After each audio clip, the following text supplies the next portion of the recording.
पहाड़ों के बीच बसा हुआ गांव सोनपुर दिन में जितना सुंदर लगता था, रात में उतना ही डरावना हो जाता था। सूरज ढलते ही वहां सन्नाटा पसर जाता। गांव के बाहर एक पुरानी हवेली थी जिसे लोग काली हवेली कहते थे। कोई भी वहां जाने की हिम्मत नहीं करता था। कहा जाता था कि उस हवेली में सालों पहले एक पूरा परिवार रहस्यमय तरीके से मारा गया था। तब से वह जगह श्रापित मानी जाती थी। शहर से आया पत्रकार आरव इन कहानियों को अंधविश्वास मानता था। वह सच्चाई जानने के लिए सोनपुर पहुंचा। गांव वालों ने उसे चेतावनी दी, सूरज ढलने के बाद हवेली के पास मत जाना। आरव मुस्कुरा कर रह गया। रात करीब 12 बजे आरव टॉर्च और कैमरा लेकर काली हवेली की ओर बढ़ा।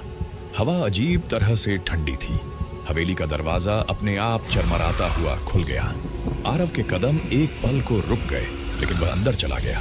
अंदर की दीवारों पर नाखूनों के गहरे निशान थे, जैसे किसी ने बचने की कोशिश की हो। आरव को पहली बार डर महसूस हुआ। अचानक ऊपर से किसी के चलने की आवाज आई, जबकि हवेली सालों से खाली थी। आरव सीढ़ियां चढ़ा। हर कदम के साथ उसकी धड़कन तेज होती जा रही थी। एक कमरे में उसे पुराना आईना दिखा। आईने में उसकी परछाई के पीछे एक और आकृति खड़ी थी। उसने मुड़कर देखा, लेकिन वहां कोई नहीं था। फिर आईने में देखा, अब वह आकृति मुस्कुरा रही थी। अचानक सारे दरवाजे जोर से बंद हो गए। हवेली में बच्चों के रोने और औरत की चीखें गूंजने लगीं। आरव भागने लगा, लेकिन रास्ते बदल चुके थे। हवेली जैसे जिंदा हो गई थी। एक अंधेरे कमरे में उसे वही परिवार दिखा, खूनी आंखों और जले हुए चेहरों के साथ। उन्होंने एक साथ कहा, तुम यहां से कभी नहीं जाओगे। आरव चीख उठा। सुबह गांव वालों ने हवेली से कैमरा और टूटी टॉर्च मिली। आरव कहीं नहीं था।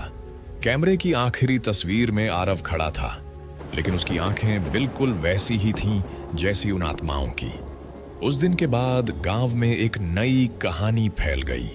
अब हवेली में एक और आत्मा जुड़ चुकी है, और आज भी अगर कोई रात में काली हवेली के पास जाता है तो उसे किसी की फुसफुसाहट सुनाई देती है।